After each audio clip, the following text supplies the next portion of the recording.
Modification of roots के अंदर आज का हमारा टॉपिक है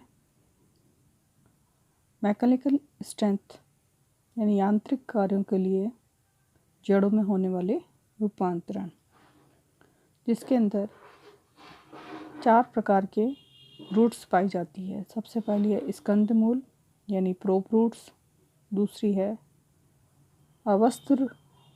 अवस्तंभ रूट यानी स्लाइट रूट, तीसरी है आरोही रूट यानी क्लिंगिंग या क्लाइंबिंग रूट, और चौथी है वप्रमूल यानी बटर रूट। सबसे पहले हम प्रोप रूट के बारे में पढ़ते हैं। ये प्रोप रूट जो होती है वो जैसे फिकस यानी बरगद का जो पेड़ होता है उसमें जो शाखाएं निकलती है वो शाखाएं आर्द्रताग्राही अपस्थानिक शाखाएं या जड़ें होती हैं, जो कि आर्द्रताग्राही नेचर की होती है, जो कि एटमॉस्फेयर की जो ह्यूमिडिटी है उसको एब्जॉर्ब करती है और ये नीचे की ओर ग्रोथ करती है। प्लांट में नीचे की ओर ग्रोथ करती है और ये ज़मीन में जाने के बाद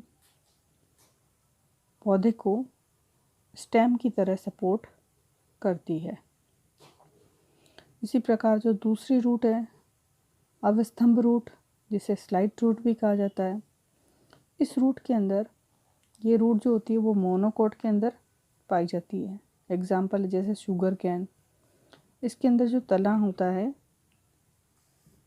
वो लॉन्ग होता है, अनब्रांच्ड होता है और जॉइंटेड। जैसा कि हम देखते हैं कि जो गन्ना होता है उस गन्ने के अंदर इसके अंदर जो जॉइंटेड है, इसका मतलब इसके अंदर नोड और इंटरनोड पर्व और पर्व संधियाँ इसके अंदर पाई जाती है। इसके नोडल रीजन्स के अंदर से अपस्थानिक जड़ें निकलती है जो कि इस स्टेम को सहारा प्रदान करने का काम करती है। तीसरे टाइप की जो रूट्स होती हैं उन्हें आरोही रूट या क्लिंगिंग रूट्स भी या क्लाइंबिंग रूट्स भी कहा जाता है। इस प्रकार की जो रूट्स होते हैं उसके एग्जाम्पल है जैसे पान में, आइवी में। इसमें पाई जाने वाली जो अपस्थानिक जड़ें हैं उनकी जो ओरिजिन होती है, उत्पत्ति जो होती है वो स्टेम में नोडल रीजन से होती है और ये प्लांट को किसी भी सहारे से चिपकने में सहायता प्रदान करती है। ये खुद चिपक जाती है और आगे से आगे प्लांट को सपोर्ट करती है ऊपर की ओर जाने के लिए। चौथी प्रकार की जो रूट है उन्हें हम वप्रमूल या बेटर रूट्स कहते हैं। इस प्रकार की जो रूट्स होती हैं वो ट्रॉपिकल और सब ट्रॉपिकल्स एवरग्रीन फॉरेस्ट्स के अंदर पाए जाने वाले प्लांट्स के अंदर इस तरह की रूट्स पाई जाती है।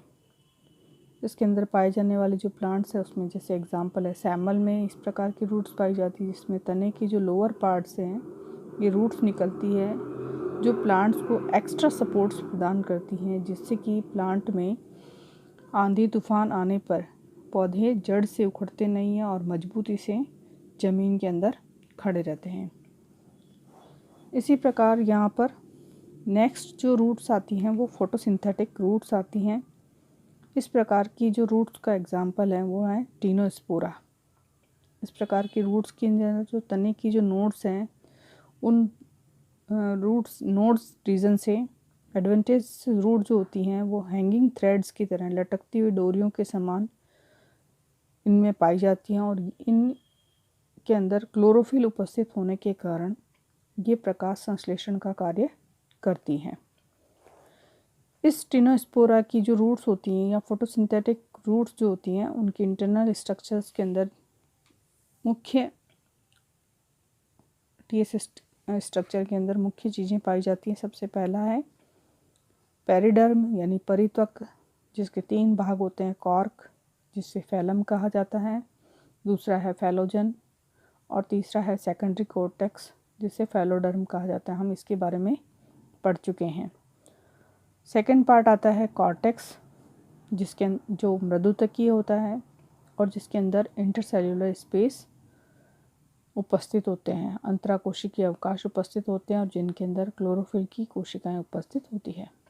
तीसरे पार्ट के अंदर यहाँ पर एंडोडर्मिस को शामिल किया, चौथे में पेरिसाइकिल आ जाती है, 5वें भाग में वेस्कुलर टिश्यूज़ से पाए जाते हैं। कौन कौन से vascular? Primary phloem, secondary phloem और उनके बीच में कैम्बियम, सेकेंडरी जाइलम और मेडुलरी रेज जो होती हैं वो वैस्कुलर टिश्यूज़ के अंदर प्रेजेंट्स होती हैं। मिडिल रोज में पाए जाने वाला प्रोटोजाइलम और मेटाजाइलम्स होते हैं जो कि प्राइमरी जाइलम को फॉर्मेशन करते हैं, और यहाँ पर जो जाइलम पाया जाता है वो एक्सार्स यानी वही आदि दारुक प्रकार का जाइलम इसके अंदर पाया जाता है। इसके अंदर सेंट्रल एक्सिस इसके अंदर उपस्थित होती है। नेक्स्ट जो रूट्स पाई जाती हैं उस रूट्स के अंदर हम चुस्का मूल या परजीवी मूल, जिससे हॉस्टेरियल रूट या पैरासाइटिकल रूट्स भी कहा जाता है।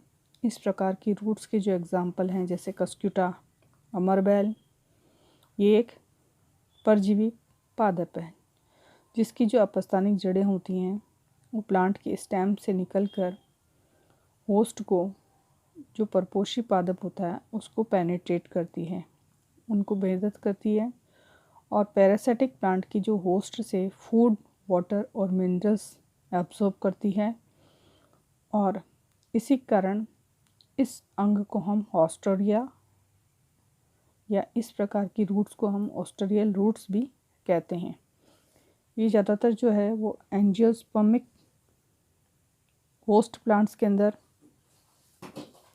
और जैसे शीशम में, डलबर्जिया में, अकेशिया में और जीजीफस में इस प्रकार की रूट्स हमें देखने को मिलती हैं।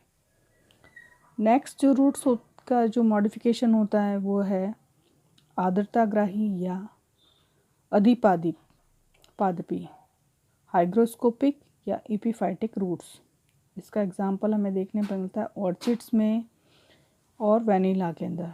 जो हाइग्रोस्कोपिक रूट्स होती हैं उसके अंदर रूट कैप, रूट हेयर्स जो होते हैं, मूल, शिखर और एब्सेंट होते हैं, ये ग्रीन होती हैं नेचर में, और इनके अंदर विशेष प्रकार की डेड स्पंजी टिश्यूज़ पाए जाते हैं जिसे हम वेलामेन कहते हैं।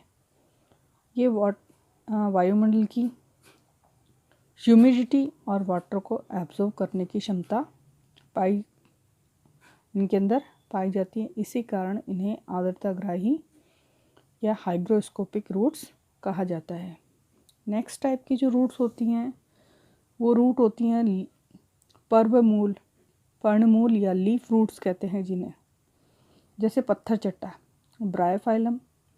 इस प्रकार की जो लीफ के किनारे जो होते हैं उन पर बड डेवलप हो जाती हैं और ये बर्ड से रूट्स निकल जाती है और लीफ रूट्स कहलाती हैं, जो कि गिरकर वेजिटेटिव रिप्रोडक्शन में भाग लेती हैं और एक नए प्लांट्स को ग्रो करवा देती हैं। नेक्स्ट टाइप की जो रूट्स होती हैं वह फ्लोट या फ्लोटिंग टाइप्स की जो रूट्स होती हैं वो, जैसे एग्जांपल है इसका जूसिया, जिसके अंदर जो स्टेम की जो नोडल है वहाँ से ये रूट्स डेवलप होती हैं। इनके अंदर जो एयर कैविटीज़ प्रेजेंट्स होती हैं जिसके कारण ये सतह पर तैरती हैं। नेक्स्ट जो रूट होती हैं वो कॉन्ट्रैक्टाइल रूट होती है, जैसे केसर के अंदर क्रोकस। इसके अंदर जो राइजोम के ऊपर पाई जाने वाली रूट्स होती हैं ये नीचे की ओर अंडरग्राउंड भूमि की ओर वृद्धि करती है, जिसके कारण ये ज़मीन में इन्हें नीचे की ओर सिकोड़ लेती है ताकि पौधे भूमि के ऊपर तक ना आ सकें। नेक्स्ट जो रूट पाई जाती है रूट थॉर्न, जैसे एग्जांपल है पाल्म के अंदर। नेक्स्ट टाइप जो रूट्स होती हैं वो रिप्रोडक्टिव रूट्स होती हैं। एग्जांपल है इसका एस्पेरेगस यानी शतावरी, जिसमें फ्लैशी यानी मांसल अपस्थानिक जड़ों से जो बर्ड्स डेवलप होती हैं उनका जर्मिनेशन होता है और जर्मिनेशन होकर ये न्यू प्लांट्स को ग्रोथ करती है। इस प्रकार वेस्कुलर प्लांट्स के अंदर रूट एक बेसिक फंडामेंटल स्ट्रक्चर है जो बहुत सारे फंक्शंस करती हैं, जैसे सपोर्ट करना है, न्यूट्रिशन है, फूड का स्टोरेज है। इस प्रकार रूट्स के बहुत सारे फंक्शंस होते हैं। ये स्पेशल फंक्शंस के अंदर इसके अंदर पाए जाते हैं।